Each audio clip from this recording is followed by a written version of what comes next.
and coming to CINEKYD very soon. Charlie McGee is a happy, healthy little 8-year-old girl, normal in every way. Charlie, now watch what you're doing. But one. Did she do that? What are you gonna do with her? I'll bring her here, so you can do all your tests. And you give her to me. Charlie has the power. Do something bad? Please to love me. Oh, Charlie. I want her. I want to know her. She can set things on fire. Something's happening in there. With just a glance. It is a power she does not want. Stick with him. Daddy, I'm scared. So am I, honey. A power she cannot control. Back off. Suppose we have a child here who has within her the power to crack the very planet in two like a china plate in a shooting gallery. And each night, she prays to be just like every other child. We haven't got her yet. We'll have her. Let's get him. But there are those who will do everything in their power to find her.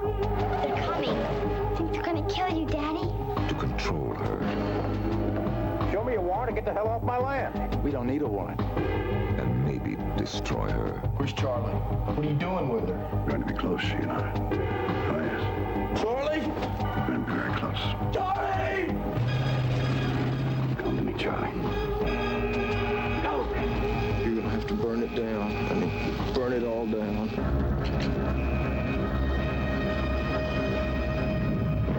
Charlie McGee is Stephen King's Firestarter.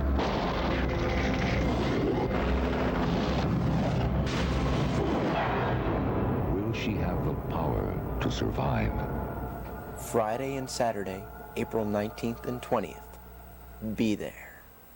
5, 4, 3, 2.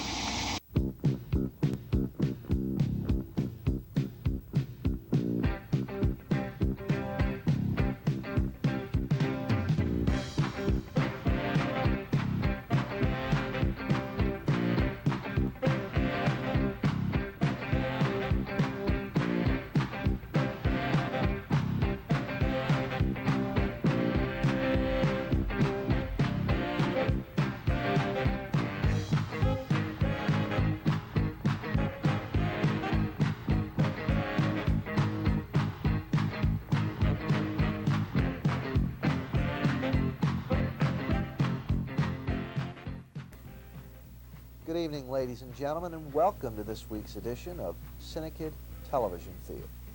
I'm Bob Clark, the Executive Director of CINEKYD Enterprises Incorporated, and I'm so pleased that you could be with us for tonight's program.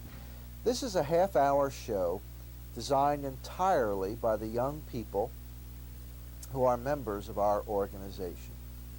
They're our kids, and they range in age from 7 to 17 years.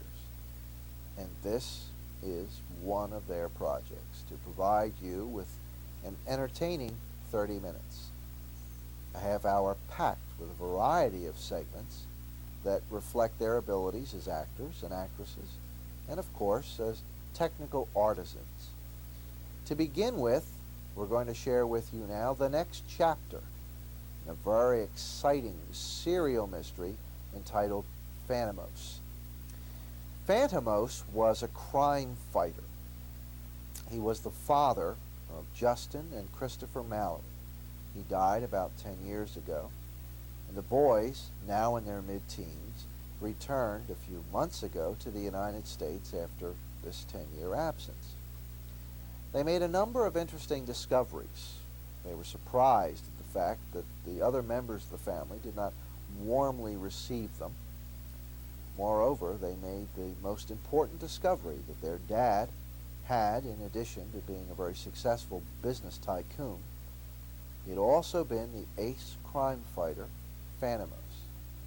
And they decided to not only uncover the person or persons who murdered their parents, but to do so carrying on the tradition of Phantomos.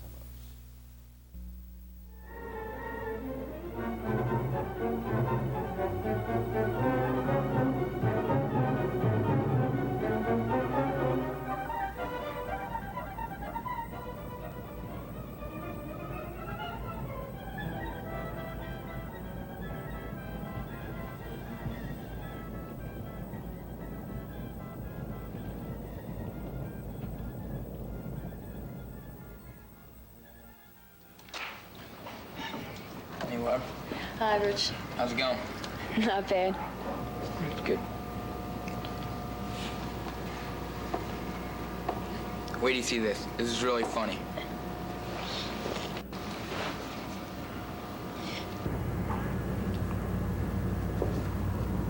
Hey, killer. How's it going? Okay.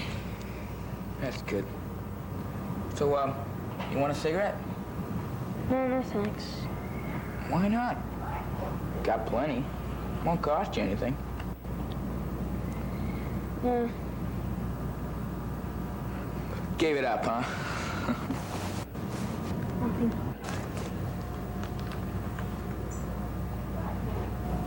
What was that all about? Nothing. You know, you can get suspended for smoking. I know that.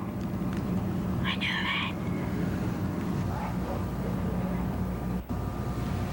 So, Rich, what was that all about? Oh, well, remember when we went to the mall last Saturday? Yeah? Well, this is great. That kid was there, right? And he was there with his girlfriend. And so I went over to him. You must have been in the ladies' room or something. So I went over to him. I gave him a cigarette, right? Figuring it'll make him look cool in front of his girlfriend. And this kid has obviously never smoked anything before because he was like choking on it and his eyes got all red and it was really funny. What's the matter, Barb? Where's your sense of humor? I don't have any. I don't have any common sense either, to be seen with you.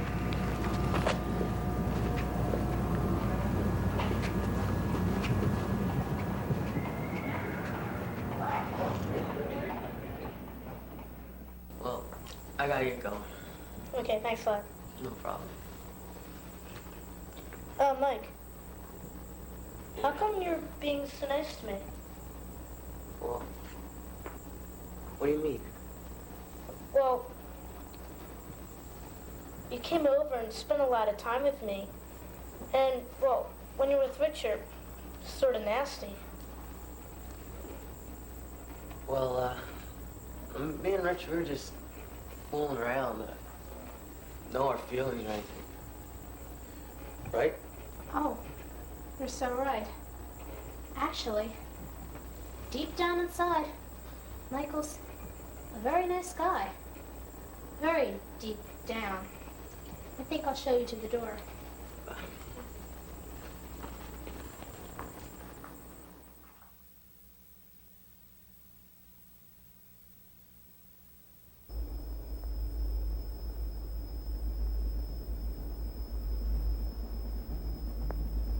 Earthfield, in the car, quick!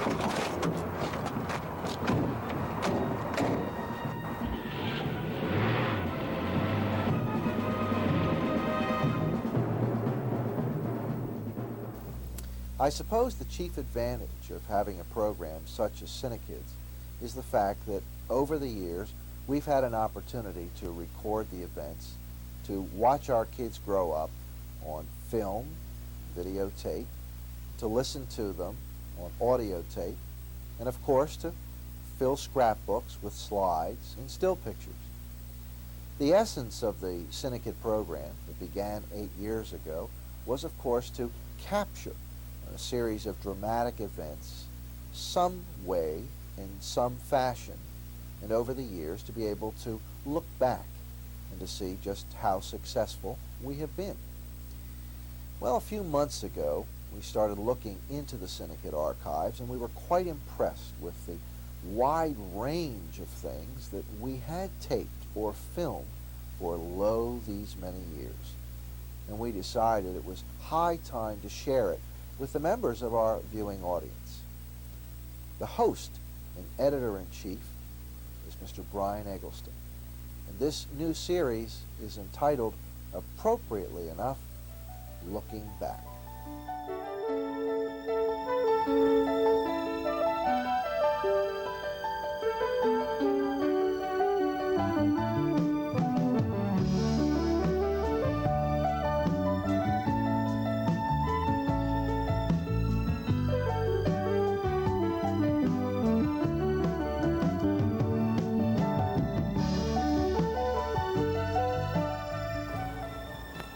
Hi, I'm Brian Eggleston for Looking Back.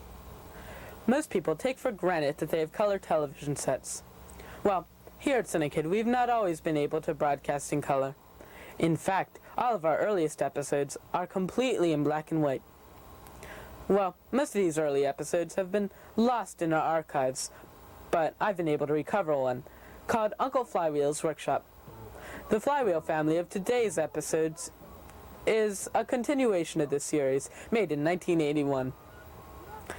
It's the story of a kindly old puppet maker who has a nephew called Stuart, and 3 tiny helpers, Braino, Jimbo, and Enrico, and a robot named Androcles that gets them all into quite a number of adventures. So, once again, let's journey to that little log cabin nestled in the heart of a beautiful forest as we go to Uncle Flywheel's workshop.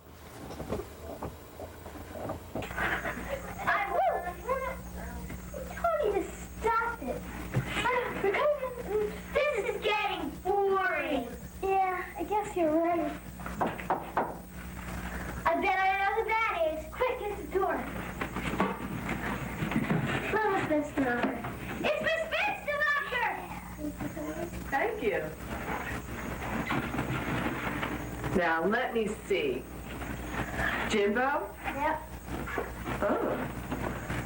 Braino? Correct. Enrico? Same as usual. And Androcles. I see that everything is in place. It is. Spring is such a lovely time of year. You know, on the way over here, I saw flowers blooming. I saw forget-me-nots and buttercups. And the wind was blowing through the trees. Love spring. Saw birds chirping. If I have to do one more tour, I'm gonna be old before I know it. Oh, have a sense to my Hi, Stuart. Won't you have a seat? No, thank you. Oh, okay. You know, Miss Fenstermacher, while these guys sat in and played, I mowed the lawn, weeded the garden, and what are these cups for? Well, you'll find out pretty soon, because here comes Uncle Flywheel. Hi, boys and girls. Hello, everybody. Good afternoon, Miss Fenstermacher. Hi, Flywheel. Did anybody else notice what a lovely day it is outside? Beautiful. Yeah. Oh, boy. Spring is definitely here again. All the trees are getting their leaves back. Pretty soon, it'll be summer. You guys know what happens during the summer? Vacation. Yeah. Usually these guys get bored 2 or 3 days into their vacation. Yep. And as they can tell you, there's nothing worse than being bored. Here, that's that. Now, Uncle Flywheel, it's too late to have breakfast, and it's too early to have lunch. So, what are the cups and plates for? Oh, I'm glad you noticed them, Stuart. Well, of course I noticed them. Why don't you explain to them, Miss Fenstermacher? Well, true imagination comes from creating things from simple objects, such as this paper cup and paper plate. Did you know that Thomas Edison created the light bulb by observing a candle? So I thought we could take this plate and cup and make something different, like a bird with a beak, or a steering wheel, Or let's see, a flying saucer. Oh, wow. Or a mushroom.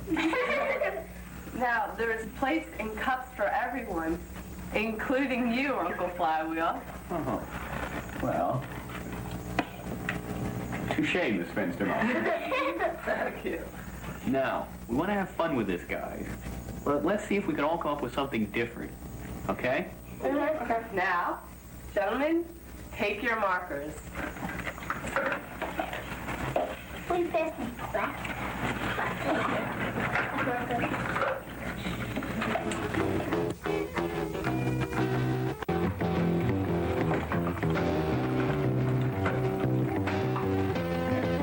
Almost done? Yeah.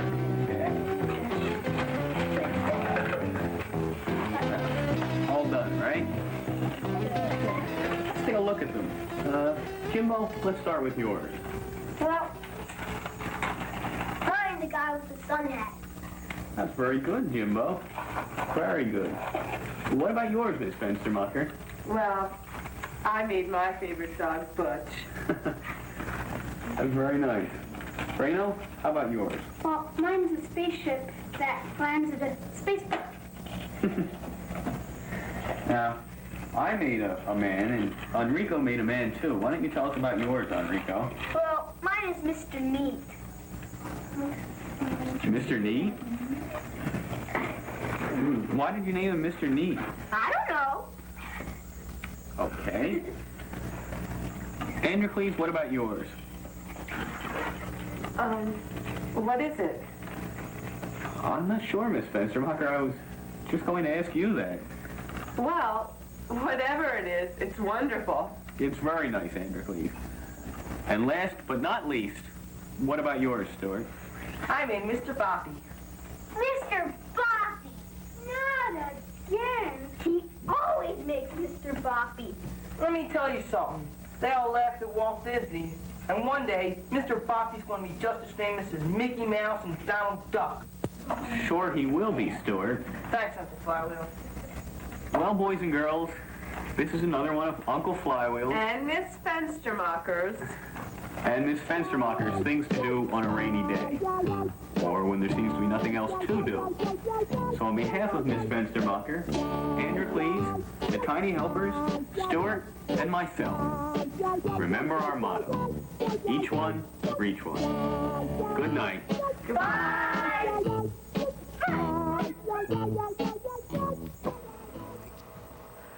Well, that's a little historic look at CINEKYD. So, until next time, I'm Brian Eggleston. Good night.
Get me a home where the... Come on. We gotta go look for Rusty.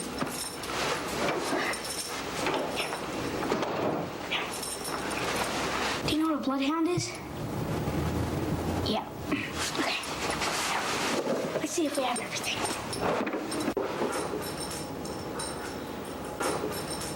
Okay. Now, pair of gloves. Flashlight, a pair of socks, hat, 12 peanut butter and jelly sandwiches, and a pen.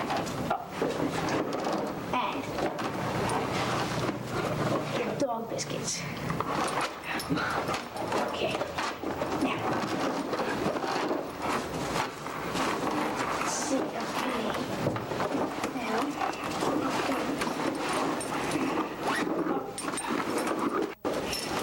These are Rusty's cigarettes.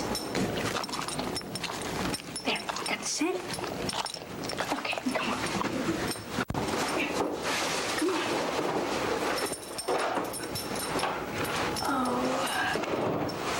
on.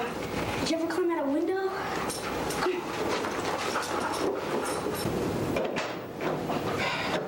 But I think that's only half the problem. I mean, I'm absolutely sure that the police are going to find Rusty and bring him back. I just think we might have trouble keeping him here. What do you mean?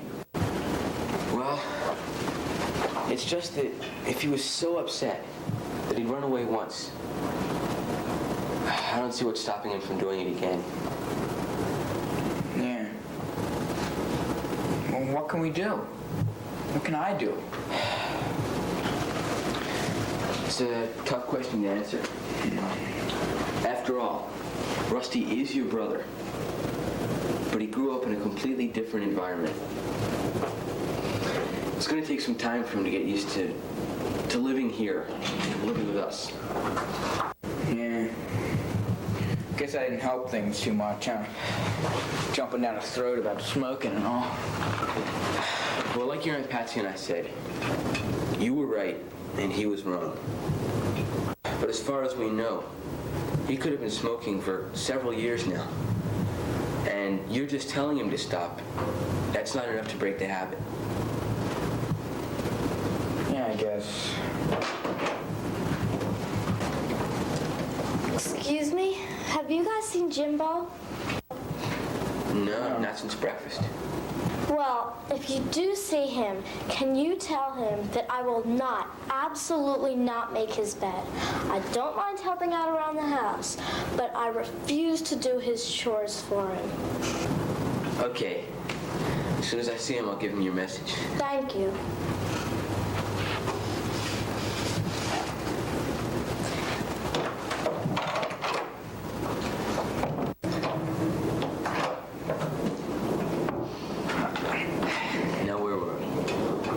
Changing habits. Okay. Maybe Jimbo should change some of his. That's just my point. It's not such an easy job.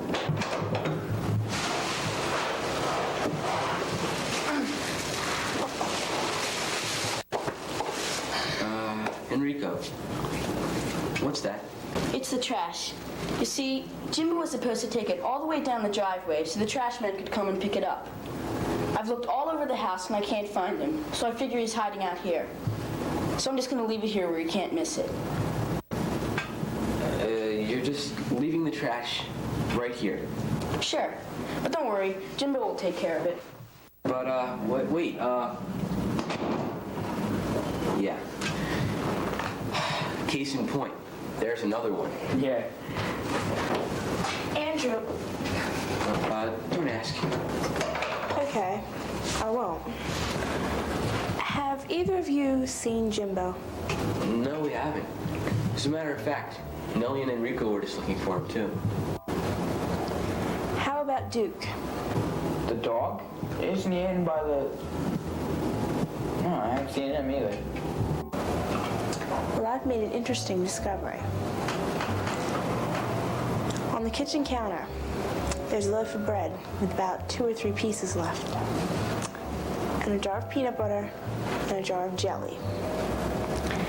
And there's a box of dog biscuits missing. And unless I've missed my guess, Jimbo and the dog have gone out to look for Rusty. Oh, no.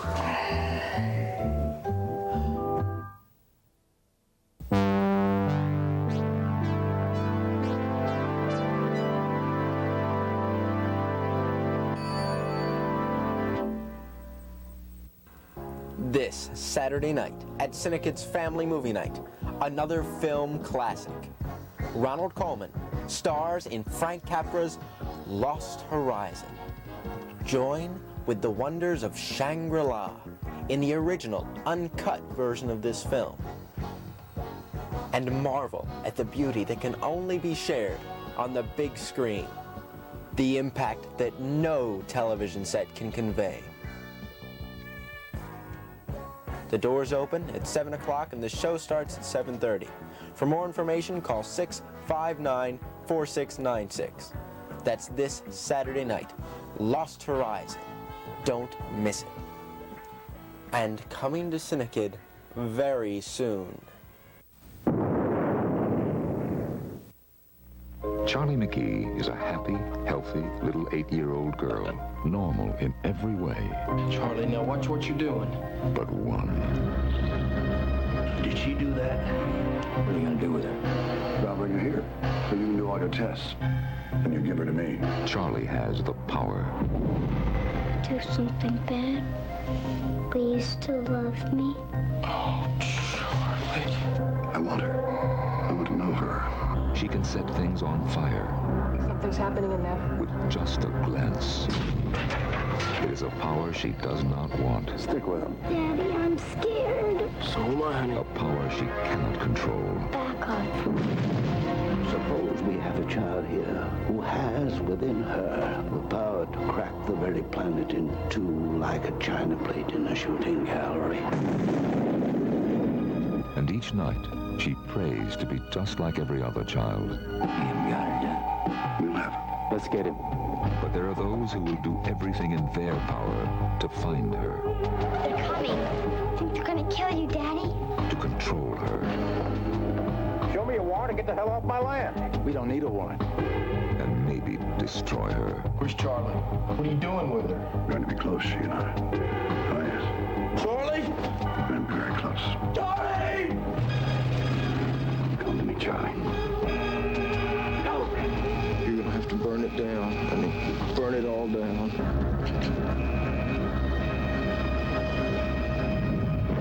Charlie McGee is Stephen King's Firestarter.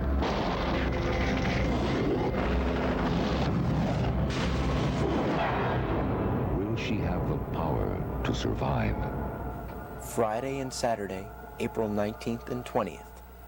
Be there. Thank you, Mark. And I join with you in extending to the members of our viewing audience an invitation to come on out to CINEKYD for the finest in non-theatrical motion picture entertainment each and every weekend, in an atmosphere that reminds me of the golden days of movie theaters. I think you younger members of the audience will find it very entertaining, and for parents and grandparents, it's nice to visit once again with something that's reminiscent of the good old days. Not only that, use that as an opportunity to tour, to visit the entire CINEKYD campus, to meet with the young people who are a part of our organization, and to meet some of the staff members as well. So until this weekend, or at best until next week, same time, same cable channel. This is Bob Clark. Good night, and God bless.